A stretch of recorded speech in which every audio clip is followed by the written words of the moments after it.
और अब आपको दिखाएंगे कुदरत के कहर की दिल दहला देने वाली तस्वीरें। नेपाल के उत्तरी हिस्से रसुआ जिले और भोटेकोशी नदी इलाके में आई विनाशकारी बाढ़ ने भारी नुकसान पहुंचाया है। भीषण बाढ़ और जल प्रलय से भारी जानमाल का नुकसान हुआ है। तिब्बत की सीमा के पास आए भूकंप और उसके बाद ग्लेशियर फटने से आए एवलांच से भोटेकोशी नदी में अचानक से ये महासैलाब आ गया। प्रभावित इलाकों में राहत और बचाव का काम युद्ध स्तर पर जारी है। स्थिति पर नजर रखी जा रही है।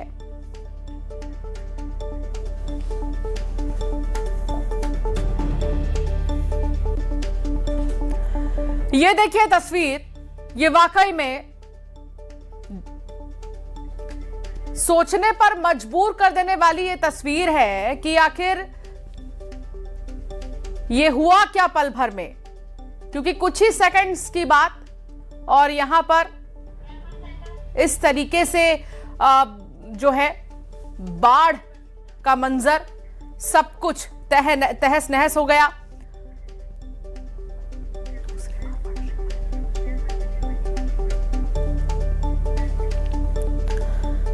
तो कुदरत के कहर की दिल दहला देने वाली तस्वीरें सामने आ रही हैं। नेपाल के जो उत्तरी हिस्से हैं, रसुआ जिले और भोटेकोशी नदी इलाके में आई विनाशकारी बाढ़ ने भारी नुकसान पहुंचाया है।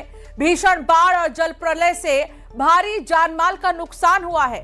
तिब्बत की सीमा के पास आए भूकंप और उसके बाद ग्लेशियर फटने से आए एवलांच से भोटेकोशी नदी में अचानक से महासैलाब आ गया। प्रभावित इलाकों में राहत और बचाव का काम युद्ध स्तर पर जारी है। स्थिति पर लगातार नजर रखी जा रही है।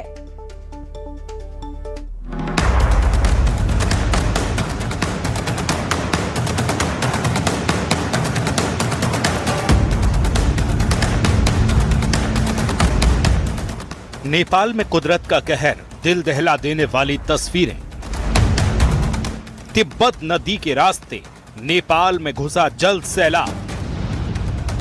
हर तरफ तबाही का मंजर, मच गई चीख पुकार। नेपाल के रसुआ में बहुत बड़ा जन सैलाब आया। तिब्बत से यह सैलाब नेपाल पहुंचा और वहां ऐसी तबाही मचाई कि हाहाकार मच गया। 4000 से ज्यादा लोगों के इस सैलाब में बहने की आशंका है। इस महासैलाब ने नेपाल के हाइड्रो पावर प्रोजेक्ट को भी बड़े नुकसान की आशंका है। जिस रास्ते सैलाब आगे बढ़ा, उस रास्ते के सारे मकान क्षतिग्रस्त कर दिए। नदी के इस रौद्र रूप को देखकर हर कोई हैरान रह गया। लोहे का मजबूत पुल किसी ताश की पत्ते की तरह बह गया। तिब्बत से आए सैलाब ने मालेकू में बना पुल तिनके तिनके की तरह बह गया। ये पुल भादिंग बेसी की लाइफलाइन कहा जाता था।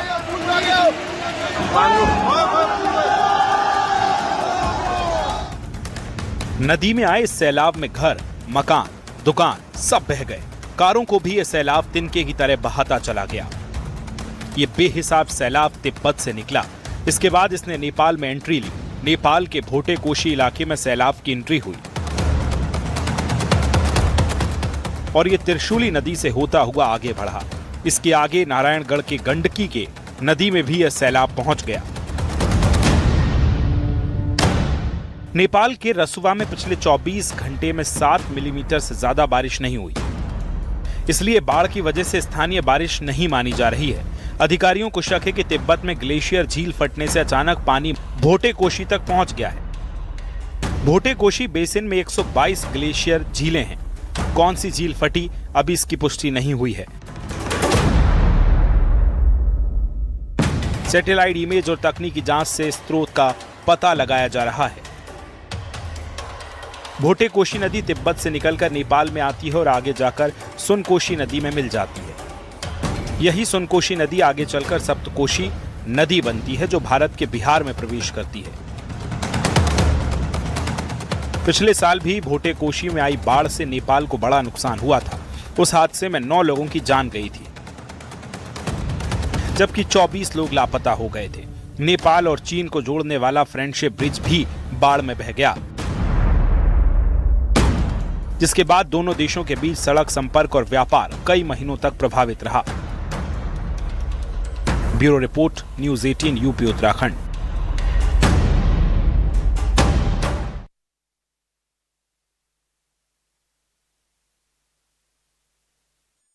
नेपाल में भारी तबाही के बाद भारत ने मदद का हाथ बढ़ाया है। पीएम मोदी ने नेपाल के पीएम बालेन शाह से फोन पर बात की है। सोशल मीडिया पर पोस्ट कर पीएम मोदी ने कहा है कि इस मुश्किल समय में भारत के लोग नेपाल की हर संभव मदद करेंगे। नेपाल में अपने भाई बहनों के साथ भारत के लोग एकजुटता से खड़े हैं। नेपाल को भारत हर संभव मानवीय सहायता देगा। बाढ़ से हुई जनहानि पर पीएम मोदी ने शोक व्यक्त किया। भारत से 30 टन राहत सामग्री नेपाल भेजी जा रही है। भारतीय वायुसेना का एक विमान 10 टन सामग्री लेकर रवाना हो भी गया। राहत सामग्री के साथ एयरफोर्स का एक विमान कल भेजा जाएगा। उधर कठिन समय में मदद के लिए नेपाल के पीएम बालेन शाह ने भारत और पीएम मोदी का आभार व्यक्त किया। अब ये 6 तस्वीर हम आपको दिखा रहे हैं। देखिए, ये 5 तस्वीर है। वैसे तो फ्लैश फ्लड से तबाही और सैलाब में पुल बह गया है। हाइड्रो पावर प्लांट तक तबाह हो चुके हैं। मलबे में 4000 से ज्यादा लोगों के दबे होने की बात सामने आ रही है और चारों तरफ तबाही का ही मंजर है। ये किसी ने नहीं सोचा होगा घर में रहते हुए कि इतनी बड़ी आपदा अचानक से आ जाएगी।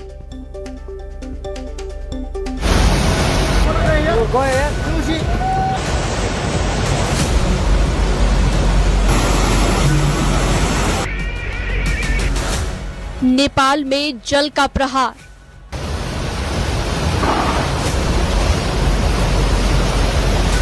बह गए मकान, बह गई गाड़ियां।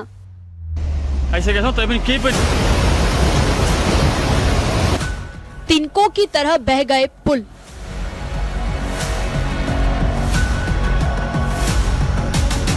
नेपाल से आई फ्लैश फ्लड की ये तस्वीरें मन में खौफ भर रही हैं, जहां शांत वादियों में अचानक चीख पुकार मच गई, क्योंकि कुदरत ने ऐसा तांडव मचाया जिससे हर तरफ तबाही का मंजर नजर आया। तिब्बत की तरफ से आया पानी भोटे कोशी नदी में ऐसा सैलाब लाया कि देखते ही देखते पूरे इलाके में जल प्रलय आ गया।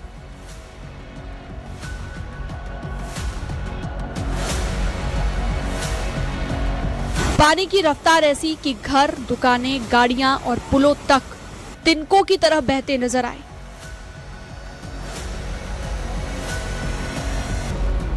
नेपाल के रसुवा में तबाही का ये मंजर देखकर हर कोई दहशत में है।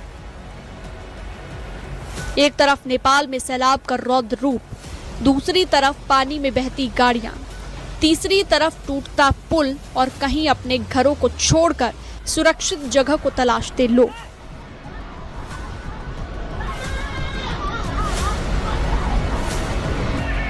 ये तस्वीरें बता रही हैं कि पहाड़ों में आया पानी कितनी तेजी से तबाही में बदल सकता है। कुछ ही मिनट और पूरा बाजार पानी के आगोश में समा गया। कुछ ही पलों में सड़क का नामो निशान मिट गया। अब इस सैलाब का असर नेपाल से निकलकर बिहार तक पहुंचने की आशंका ने चिंता बढ़ा दी है।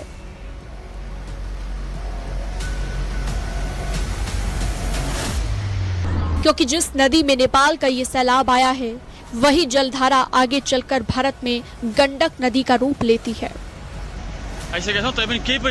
इन तस्वीरों को देखिए, पहाड़ों के बीच से पानी का ऐसा रौद्र रूप सामने आया मानो नदी ही नहीं, पानी की पूरी दीवार आगे बढ़ रही हो। कुछ ही पलों में सड़क का नामो निशान मिट गया। घरों के पास खड़ी हुई गाड़ियां पानी में समा गई। दुकानों के सामने रखा सामान बह गया। देखते ही देखते घरों के आसपास सिर्फ पानी ही पानी नजर आने लगा। एक वीडियो में पुल के ऊपर से पानी का तेज बहाव दिखाई देता है और फिर सैलाब की ताकत के आगे पुल टिक नहीं पाता। पानी उसे अपनी चपेट में लेकर बहा ले जाता है। दावा यहां तक किया जा रहा है कि तिब्बत में ग्लेशियर फटने से ये तबाही आई है, जिसके बाद नेपाल के रसुआ की तरफ पानी बढ़ गया। नुवाकोट, धादिड़, गोरखा, चितवन तक असर पड़ा है। भारत के सबसे करीब नेपाल के चितवन की सीमा है और चितवन से बिहार के पश्चिम चंपारण की सीधी सीमा लगती है। पश्चिम चंपारण के वाल्मीकि नगर तक इसका असर हो सकता है।